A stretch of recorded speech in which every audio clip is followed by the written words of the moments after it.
I've left the White House, I'm writing books, and I get a hold of the Hunter Biden laptop from Marco Polo. They're a nonprofit, anti-corruption nonprofit. About a year and a half ago, I started writing a Substack based on what I find. And then I go back over what I knew happened when I was working for Joe. I found the transcript that I wrote about that briefing. That's when Jake Sullivan starts talking about fracking. And because of what I'd read in a laptop and reported in my Substack previously, I'm like, wait a minute, Joe Biden knew Hunter Biden was already on the board on April 18th. Joe Biden knew. He directed Sullivan to go back and talk to the press. This is a conspiracy. This is a crime. This is public corruption. That's what the FBI is supposed to investigate. So I wrote a Substack about it in November. Nothing happened. I went to the FBI and filled out their witness tip line. There's a website, you fill out all these tips, these web directions. I submitted it. If you lie to the FBI when you're submitting a tip like that, you can go to jail. I'm not lying. I'm telling the truth. Joe Biden is lying. Joe Biden is a criminal. That's the bottom line. I don't care if he goes to Timbuktu or Ireland or anywhere. He's a criminal.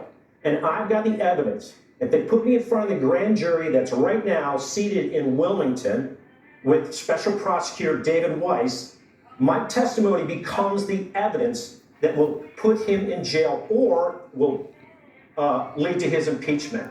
Probably lead to his impeachment first. So you're saying that Joe Biden wasn't going to Ukraine to fight corruption. Joe Biden was going to Ukraine to help the natural gas industry.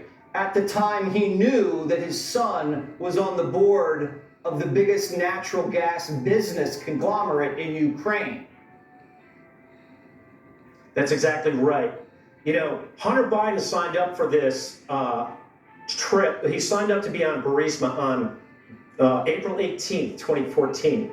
Well, on April 16th, 2014, what I've seen in the laptop was Hunter put a schedule, something on his daily schedule. I'm meeting Devin and Lucas. Lucas, Devin Archer's son. Devin Archer is a fellow Burisma board member at the WH at 11. That's the White House.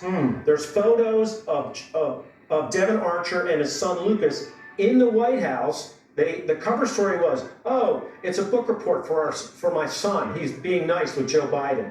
That's not what it was. This was a planning meeting for them to start their kickback scheme with Burisma. And there was a lot more planning that went on ahead of it. All right, so you need to be talking, we assume, to the prosecutor in Delaware, but you haven't heard back from the FBI. Let us know if they contact you. Nothing but I will immediately. I think they're going to start thinking about it after we talk tonight, Jesse. I think this is a big help in getting the public attention on their lack of inactivity. I mean, right now, the FBI's had this laptop for 3 years. I've had it for 1.5 years. I'm out investigating the FBI. That's not something they should be proud of. Yeah, well, I don't think they're actually doing an investigation at all. I think they're doing a cover-up.